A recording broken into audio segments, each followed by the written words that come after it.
instead of these big conglomerates taking over, I've got a really good feeling that the smaller brands, the smaller guys are going to come back and come back fighting.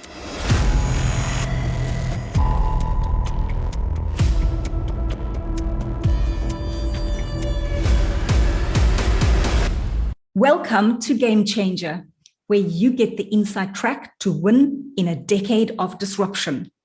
Winning together is how we'll thrive. So go ahead and subscribe here and for email notifications at bwbtv.net. And let's crush this business unusual game together. Today, my guests are co-founders of SOKO District, Ricardo Rocha Hanre Truter. They brought their creative genius together to bring to market a revolutionary retail solution. SOKO District is an online platform that enables purpose-driven brands to create meaningful connections with their customers through a dynamic, flexible, and physical space. Watch out, Amazon. Welcome, Hanre and Ricardo. It's an amazing just to have you on the show and to hear all about this revolutionary SOKO District. Thank you, Carmen. Really like being here. So Rick is in the Netherlands and Hanre is in the beautiful Cape in South Africa. And I'm in Mauritius. Amazing that we can have this conversation in 3 different beautiful spots. So Rick and Hanre, let's kick off with what unique qualities each of you brought to SOKO to make this revolutionary retail solution possible. Hanre, let's hear from you. What did you bring to SOKO, or what do you bring currently as well to SOKO? Yeah, awesome. Thanks, Carmen. So I currently in SOKO District hold the position of head of space. So head of space is basically everything space related. So when we started the business, a big part of our offering was obviously our hardware. So when I talk about hardware, I talk about our universal shop fitting. So I was predominantly responsible for the design of that, making sure that we design functional, flexible, modular shop fittings for our space, which is a big part of what we do in the physical realm.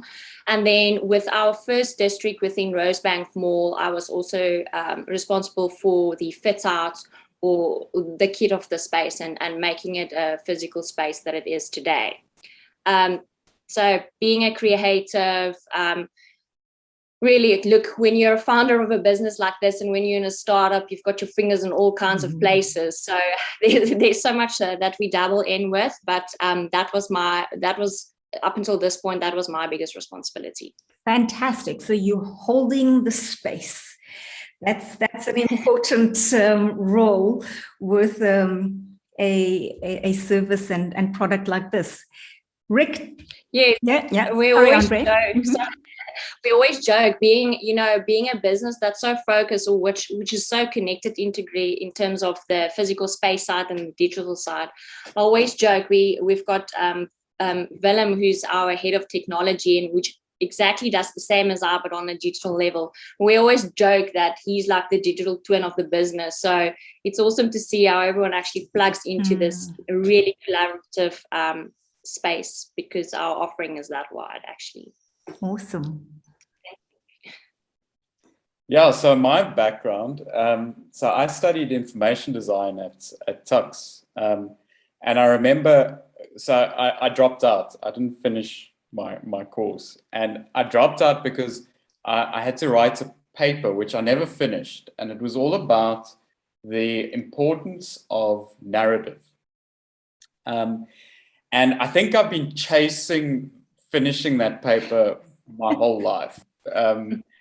Every project I take on, it's got something to do with storytelling. So my previous company was a company by the name of Etiket. It was an agency that helped develop brands, but more on the digital side of things.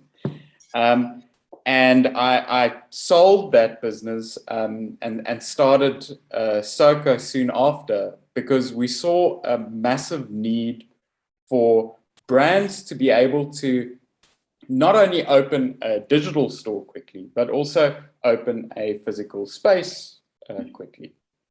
But the thing that makes SOKO special is that it's really about enabling the brand to tell its story.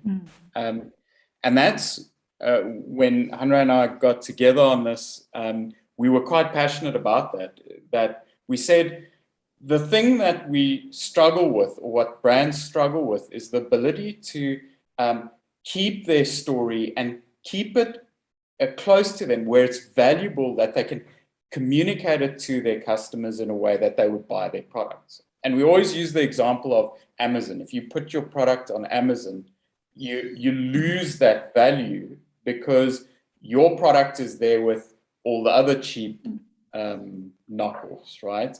So you'll see this massive exodus at the moment that's happening with Amazon. A lot of key brands moving off the platform because they're really after that one thing, right? That ability to build value around their story and their narrative. So you'll be hearing us talk a lot about that probably in the next 5 minutes. What an amazing kickoff. You know, the space that we hold is just so incredible because that allows us to bring who we are into a physical space, but that in a story is equally important because that is what goes way beyond space and time. So wonderful, beautiful, bringing together of creative talents. So you touched on it. Let's go into that, Rick. Just for our audience to create a little bit of context before we start talking about what SOKO Solution actually, or SOKO District actually is.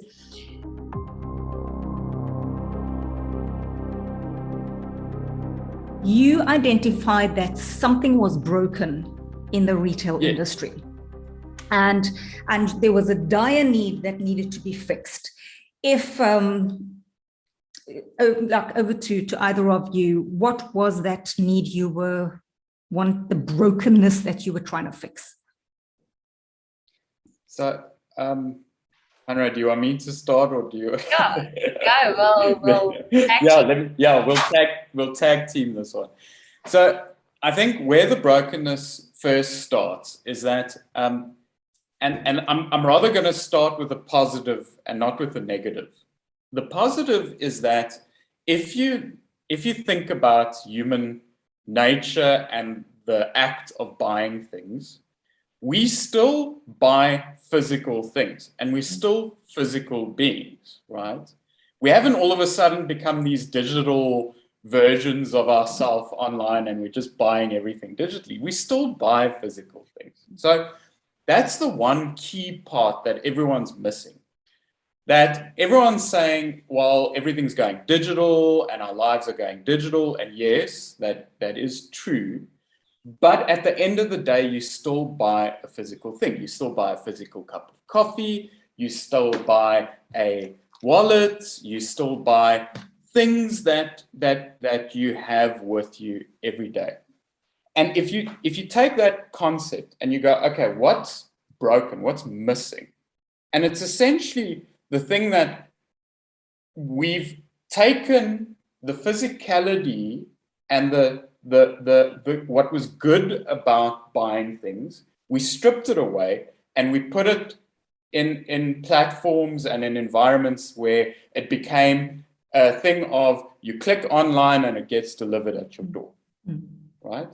And that's great for convenience, but it's bad for brands that are trying to build a value around their experience, a value around what the product integrity is about. So, there's this disconnect. That's the part that's broken, is this disconnect between the value that these brands create around their products and that value getting stripped away and it just being delivered at your doorstep.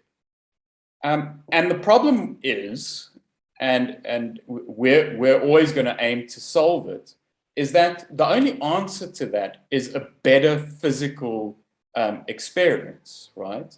The ability to then gain access to the product in a way that was intended by the maker of that product. Now, they're immediately going, okay, a store, a physical store.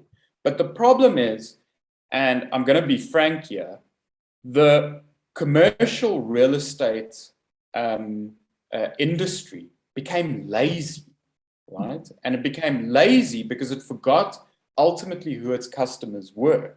Its customers were the brands, its customers were the retailers.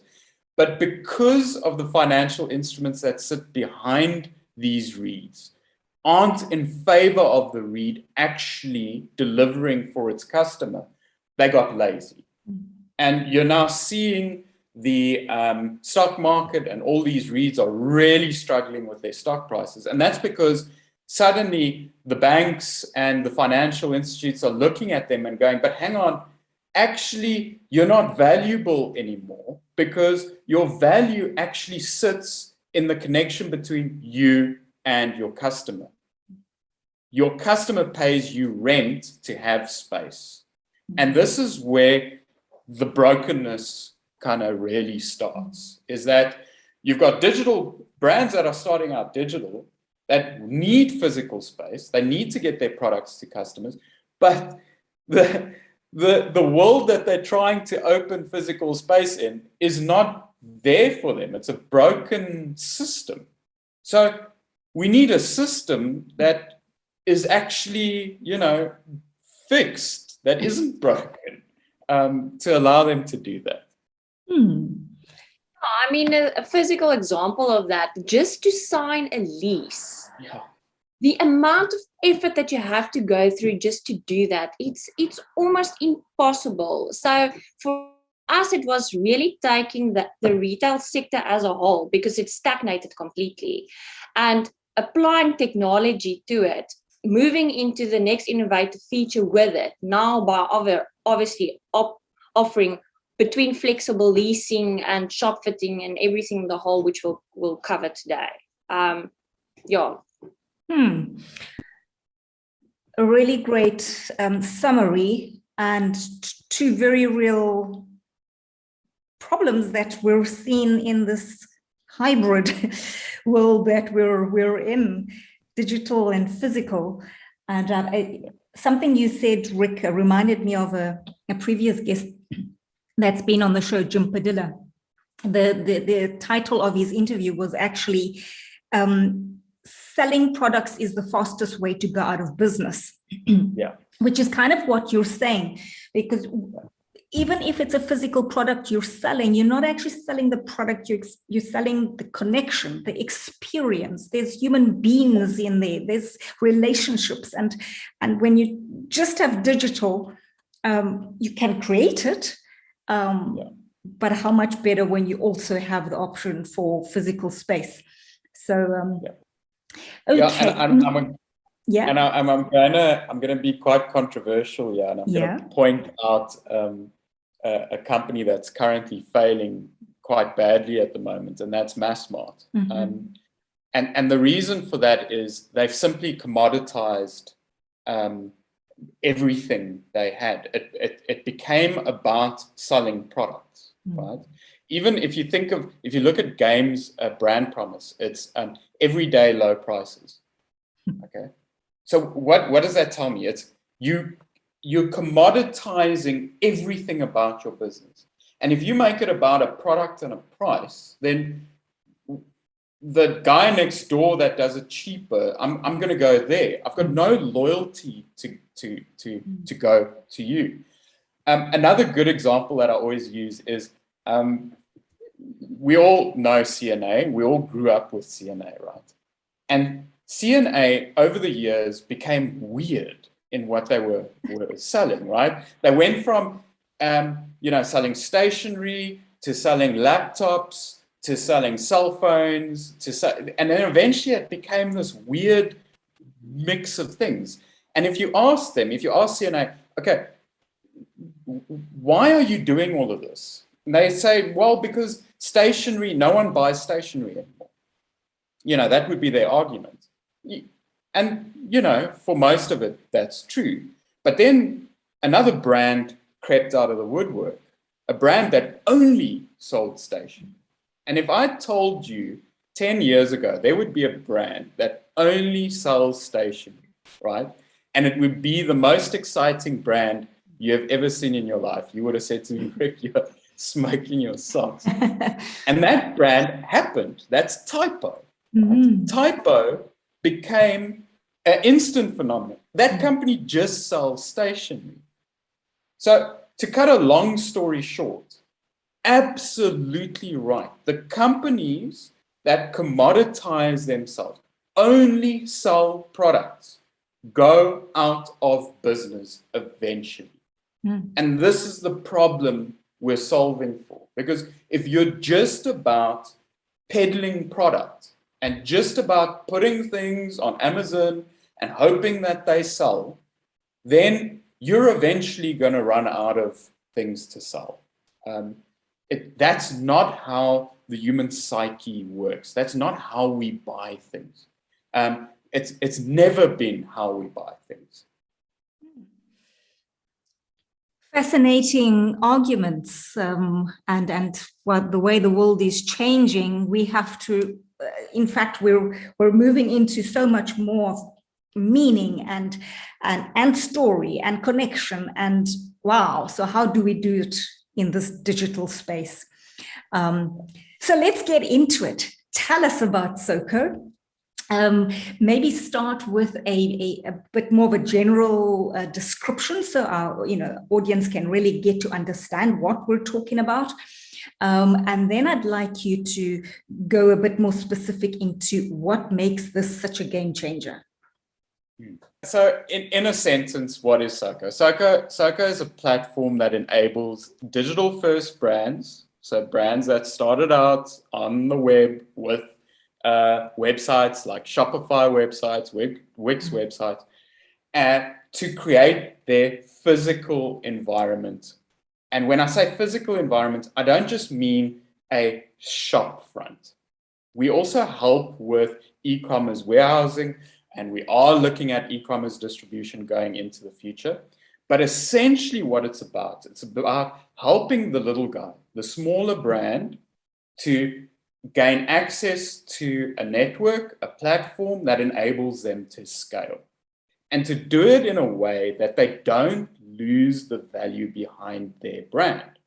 So what we're really after is the ability for the brand to come into a physical space and get their product to their customer, whether it be selling bicycles online, having a store shop front where you can actually test ride that bicycle and even distribute that bicycle from that space in a really cool way. You don't have to now drop it at someone's front door. You can do it in a really cool way because we've got these really cool things, right? Malls. And I know you're going to laugh now because, back in the day, malls were like the thing to be in, and they've lost their luster over the years. But we hope to get that back because the one thing a mall does have is it does have the ability to be in a community, right? And that's the one thing Amazon doesn't have. Amazon's network and its distribution network is from warehouses that sit outside of communities, right? Which makes it very difficult for them to be part of the community. So they're always sending Amazon vans in or DHL vans in to then distribute products. And that's where the product loses its value. But we have this unique opportunity to take infrastructure that's already there, that already exists. We don't have to build anything new. We just have to help that infrastructure become better for brands, new brands, innovative brands, brands that started out digitally, get them into that space, and then allow for that space to be relevant to the community at large. And that's all we're really looking at. We're just taking what's there already and making it work better for these brands and the communities that are connected to them. Hanre, thank you, Rick. Hanre, paint a picture for us what this modular space looks like, because I think that's, so what Rick explained is you've got this brand that would ordinarily have been sort of relegated to the digital space, trying to really make a name for themselves, sell their products online. Now you bring into this SOKO District into the mix, and through a very cost-effective solution and very sexy solution, all of a sudden they can hold space. But it's not your average department store space. So tell us, Hanre, what it's all about. I just want to, Carmen, if you don't mind, I just want to jump one step back, which ties back into Rick's argument. So essentially, you've got to remember, and this is what makes SOKO really valuable apart from our hardware and software solutions that we have. We've taken the retail sector as a whole and we looked at the complete life cycle of it and decided not only to focus on the retailer, but all the different parts of it. So whether it's property owners or landlords, which have the space, whether it's the retailers which have an e-commerce, a digital presence or a physical presence or not, and what their offering is. And then obviously the community around that. To be able to package this as a whole and get a solution, whether it's software platform based or whether it's hardware based, and be able to link all of those communities globally and actually solve for the communities wherever they are. So they're not losing their culture. It's a scalable offering that makes sure that there's no impersonalization, which is great. Okay. Why am I saying that when we get to the physical space? So say, for instance, we had an engagement with a landlord, there is now a SOKO District built. So what's fantastic on our platform is if you go on our platform now, you can register as a brand or a retailer. Okay. As a brand or a retailer, you will now get curated. So that just helps us because obviously being a technology platform, we don't want to connect brands or retailers to certain districts or locations where the market isn't or aren't. Okay. Now they want to come into the space. Let's say, for instance, they've now signed their lease. I mean, they can sign a lease anything between 3 days to 3 years, depending on the space. They actually, when they've registered on the platform, they can go into our district and they can select a space. So brands can actually say, look, I want to be here next to our town hall and I want to take up that space, all happening online. Now they've taken that space. Okay. They go through a store design process. And this is actually what you're asking me about. So that is all the modular shop fitting. So what is our hardware or our shop fitting? So we've developed a system which almost works like a kit of parts. So from little universal Lego pieces of parts, we created components. Now the retailer can, with a specialist or by himself, create his little store and build his store out of these shop fitting components or sets. So the shop fitting is so modular that you can build at any angle. It's a 360-degree system. There's various components from shelving to rails to storage units. It can cater basically for all kinds of retailers, whether you're on clothing or whether you're on food and bev or selling shoes. I mean, that solution as a whole can solve for you. It's basically picking the right parts for your merchandise and laying your store out accordingly. I don't know if that answered your question. And then on top of that, again, tying back into the district, when there is a district, the district is not disconnected from its community or its presence. So it's not something that is out of place. So say, for instance, we wouldn't do, for instance, if there's a SOKO District in Italy, we would use, for instance, the existing building or library. We wouldn't go do something Tuscan there. We will always do something that's between the guidelines, the space is fitted out like that accordingly. And even the shop fitting, that modular system that I spoke about, matches it. So if you currently look at our Rosebank district, all the woods that we used, which are solid woods, are from South Africa. Like, for instance, our furniture range, the color of it talks back to what we've deemed Rosebank. Because remember, we're not sitting here with a space that is 2,000 years old, and we can just plug in and tap off the culture of that. So everything is thought of. Sure. Yeah, and I just want to add to that. The one thing that we get from everyone that goes into the district is like awe in just the quality of the shop fitting. Because what we said is, you know, these brands put so much effort into their products that we should do the same for our shop fitting. And Hanre and the team did such an incredible job that we catch people with cameras taking photographs of the shop fitting because they want to go and copy it and make it at home. So it's like, and that's pretty cool. When last did you go into a place and you go, wow, I love the shop fitting so much, I'm going to want to make it at home? Like, that's never happened. I don't think anyone's ever had that happen to them. You know, just the energy with which the both of you are telling or describing it, already that energy explains what SOKO is all about. So what I'm hearing is, I have my digital store.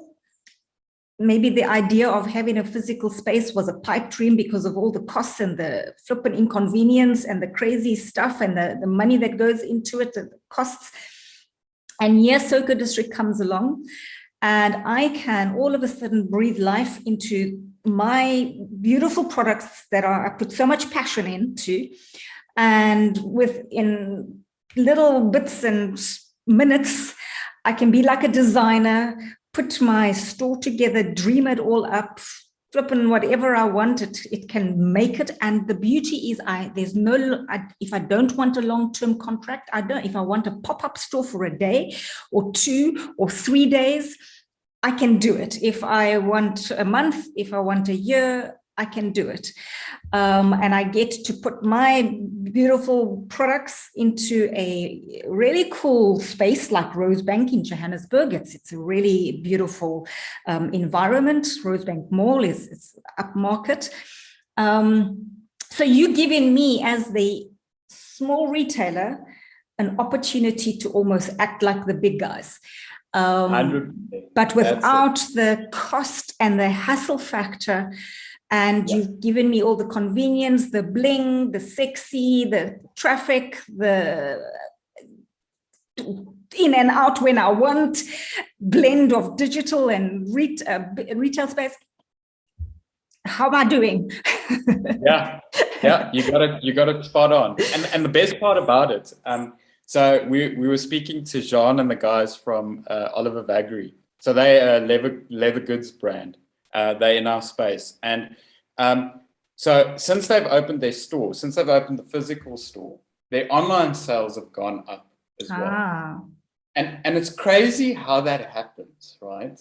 That it's almost as if the minute you get your physical store, you're legit now, right? So your customers go, okay, I trust this brand, I trust what they're about. I'm gonna order online from you. So, you know, that's what we're after.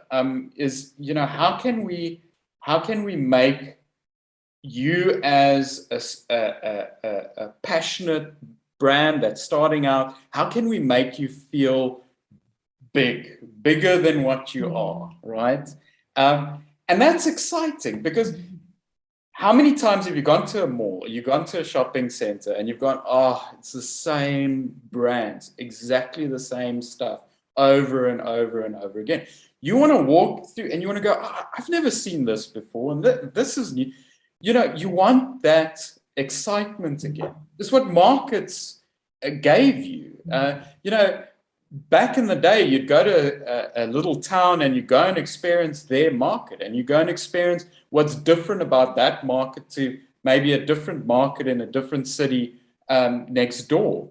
But now what's happened, because of, you know, how commercialization's worked, is you go from one little town, it's the same brands, and then you go to the other town, it's exactly the same brands.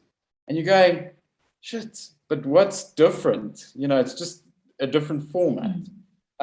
So the world needs different, unique, special products and brands. We need it. We can't keep buying from the same old, bigger brands. It's going to make for a very boring world. What I like about what you're saying, Rick, apart from this innovative, fresh, just this revolutionary way of thinking about retail and interacting with it, given our world, and we don't know when we're going to hit lockdown in any given territory anymore, what you're bringing to brands is we're going to give you a boost whilst we can be in a physical space, and whilst you're there, we're boosting your online your space. Yep. So if you have to lock up shop and go back into digital mode because we've gone into lockdown again, you're rolling. That's 100%. amazing. Yeah, and you can decide. You can go, okay, I don't need showroom space right now, but I need somewhere to warehouse my product and store it and distribute. We're there for you in those times as well. And I think the bigger trend that we all need to be looking at is your bigger corporates are shedding jobs. Your bigger retailers are shedding jobs. The banks are shedding jobs. So you've got this trifecta of big groupings of companies that there's less and less jobs available.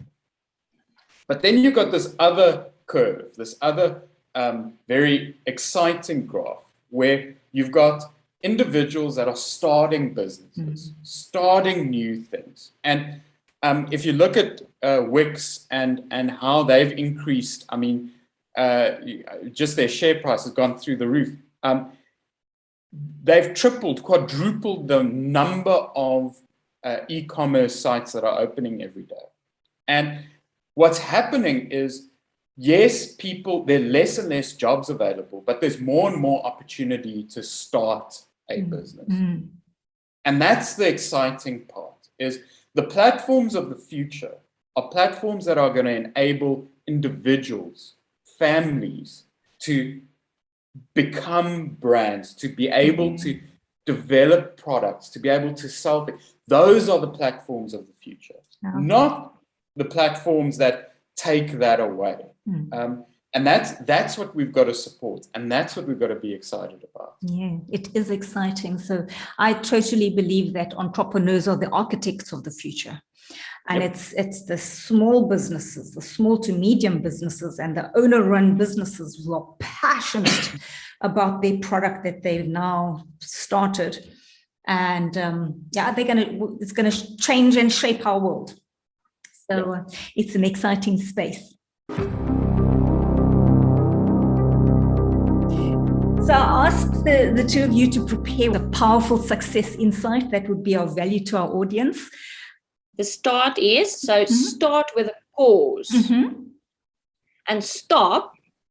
To start businesses to solve for a means, not a cause. Yeah. So what we meant by that was, don't start a business because you see a gap in the market to sell a product. So, for example, a lot of businesses started things like face mask companies because all of a sudden there was COVID, right? And it was kind of like this get rich quick scheme. And the worst part about it is you saw these flippant things popping up everywhere in malls and you know, for us, if there's one word of advice that we can give businesses is, don't start there. Don't start with that. Start with a real passion point. And I know a lot of business school books say don't start with passion because that's the sure way to not make money. But we believe that if you combine that with a really great customer insight, you have a great business because you've got tenacity, right? And with tenacity, you can overcome anything. To give you an idea, when we had to launch SOKO District, the week before, that's when they were burning down malls. Right? Oh, wow. So it was that where we had do we carry on with SOKO or do we put it on hold? We went into lockdown level 4. That was another. I mean, we had every curveball thrown at us to like stop us in our tracks. But you know, the difference is we had a team that lived and breathed our value proposition, which it's 3 words: enabling regenerative retail. That's what we're about. And we got very strong guiding principles. And that's what held us together, is that we were doing this there was a bigger cause. Simon Sinek calls it the infinite game, right? And I think if you've got that, anything can be thrown your way, you'll overcome it. You won't fall into the trap of feeling sorry for yourself or actually not following through. If you've got that, you'll really follow through. And no burning down of a mall will stop you. No, very, very powerful. And Rick, you even had a birth on the day of your launch, wasn't it? Yeah. Throw that into the mix as well. My son decided he's going to come on launch day. And the worst part is we've got cameras in the district, and I can see how Hanre is running from one corner of the district to the other. We've got to open, like 9:30 is opening time, and the team's still running. And where's Rick? Rick's in the operating theater, waiting for his son to be born. It was chaos, but we came through at the end, and I've got to again thank Hanre for holding it together. I think if it wasn't for her, we would have, it would never have happened. I mean, there were so many things that were thrown in our way. I even recall, I saw someone sent a picture of Hanre. We've got this massive, it was a grinder. What was it, Hanre, that you were busy? Oh, the aluminium cutter. Hanre is cutting aluminium in the district, trying to get stuff put up. And I'm like, waiting in the waiting room of the hospital. Yeah, no, it was incredible. Such spirit, such a big cause, value proposition, team, collaboration. It's incredible what you can do when you've got those jigsaw puzzles in the right place, and they're all important. And I think one other thing, that binds or brings us a lot together is Rick has done a fantastic job in writing our company's guiding principles, and we've got 6 of those, and they always get measured in everything that we do. So reiterated or articulated with every single milestone or deliverable or tool that we create, and that really it's almost like the little core of the core of it all. And if you stick to that, I mean, that helps a lot with, again, not making the same mistake as other brands or retailers in generating product, which just for the sake of it.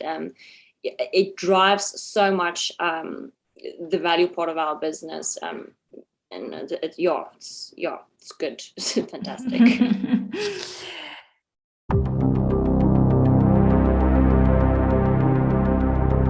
If we look into the future and you consider what businesses need to maybe mitigate or leverage, what would you guys say would be maybe a scary disruption that's still coming, and it could be in the retail space or business in general? And then what's so exciting? It's a disruption, but it's going to be so exciting. What would you say is scary and what is exciting coming our way? So I think what's scary is, so when I moved to Netherlands, we were in lockdown here, and we live in a little town. It's called Putten, and a lot of the towns here in Netherlands, they have these little town centers, right? And the town center was in complete lockdown. All of those businesses were closed. And the same was happening all over the world. But then what were we doing? We were ordering online. So we were ordering from, it's not Amazon, it's Ball. And we fell into this trap of actually not buying anything from the local guys. We were just, because it's convenient, right? We were ordering online. And I said to Janine, you know, the biggest mistake that future brands and future companies can make is just take that as the given, that humanity is just going to turn into, you know, these stay-at-home, you know, locked up behind our walls, just ordering stuff online, and we're never going to engage with one another again, right? And that for me is a dark moment, because think about these town squares just going empty, right? And they're just, because there's no need for retail there anymore. There's no need for anything. People are just ordering things online. So that, in my opinion, is the scary part. But the part that's exciting, the part that that really gets me going, is that we're going to have technology available to the smaller brands. And what that means is the smaller guys are going to be able to fight back. And they're going to be able to take back what was theirs and act like the bigger Amazons of the world. They're going to gain access to data insight. They're going to gain access to new ways of funding. They're going to gain access to new ways of distributing their products. And instead of these big conglomerates taking over, I've got a really good feeling that the smaller brands, the smaller guys are going to come back and come back fighting. So, yeah.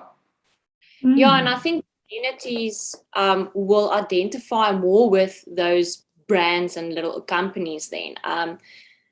If you look at how the world is structured now in terms of globalization, you know, everyone is looking or having to answer to political or governmental bodies and constructs. But, you know, if you give these guys a platform, and if you give them a voice, and if you get them, you know, their spot in the sun, man, it's got to be exciting to follow those guys. And and just having culture all over. I mean, and the creativity, the passion and the creativity and the thinking larger than life, and with all this collaboration, you bring all these minds together, and like nothing's impossible anymore. Exactly. It's incredibly exciting. So, Rick, as the narrative man and the storyteller, is there a particular quote or insight or success principle that's very close to your heart that you'd love to share with our audience? Yes, it's something that I've lived by for a while, and that's build belief through narrative, right?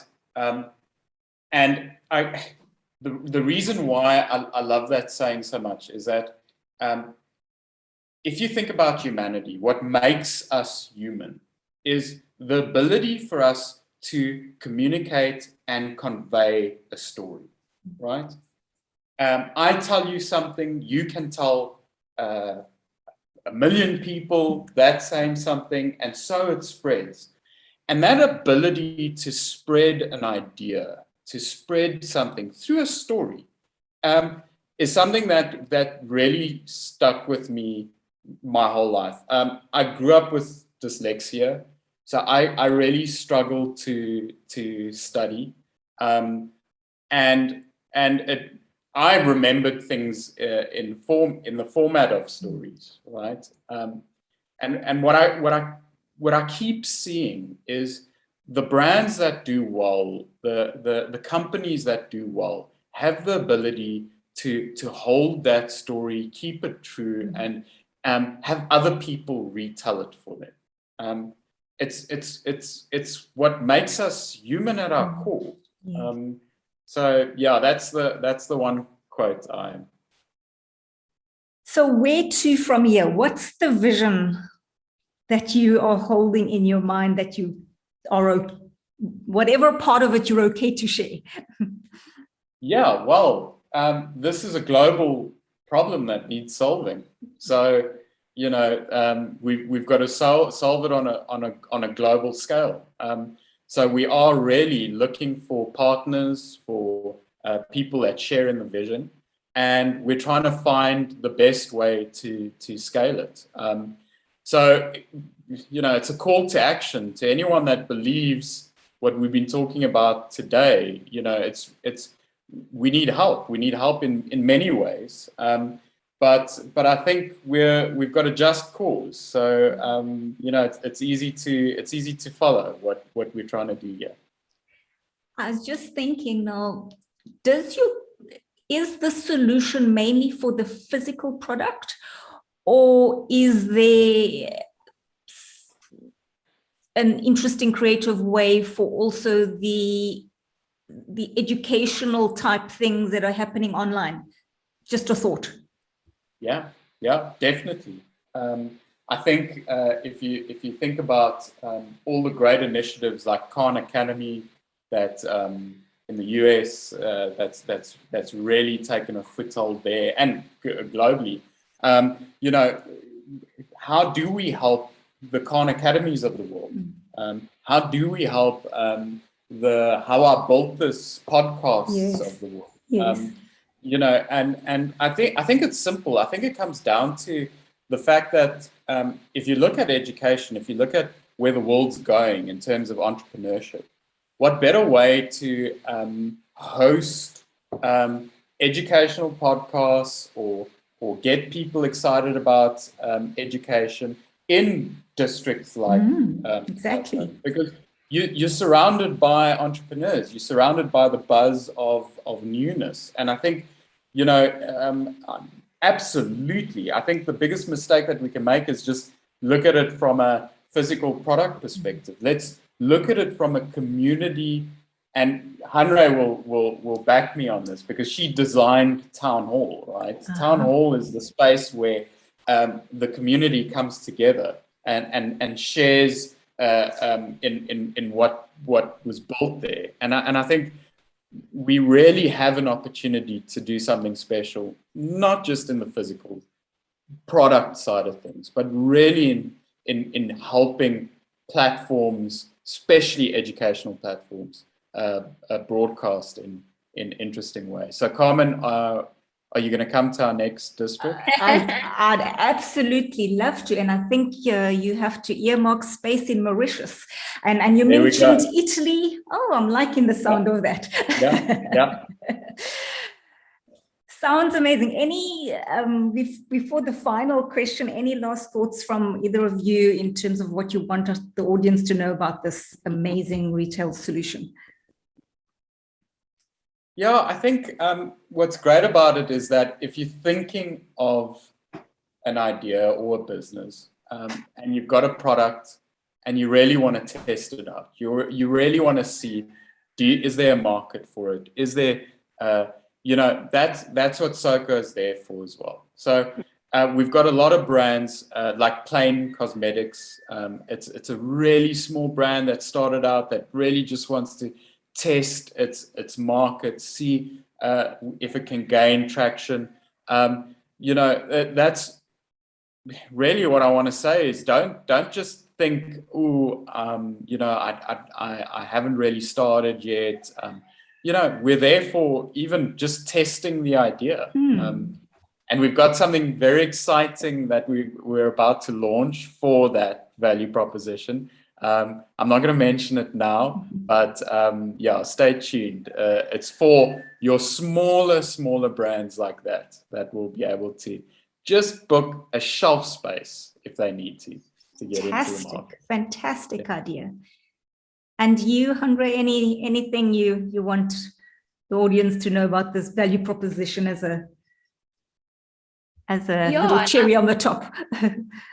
I think in general, if we look at the life cycle, which we talked about retail just now, I really would love to see retail really become an integral not just a thing that you go and do, but become part of everyone's life. And the only way that we're going to do that is if we challenge what retail really means, if we challenge the places that we are retailing or selling.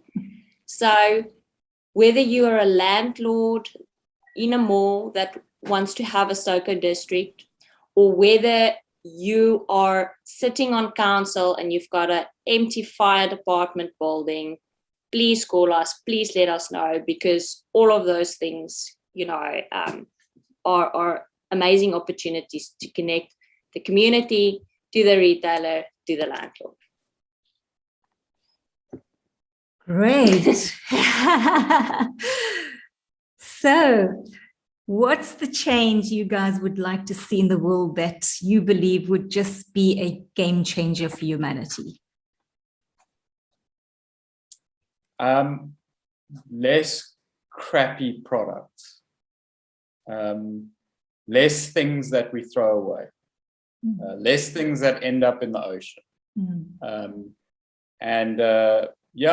I think we have the opportunity now to actually worry about quality, worry about things that last.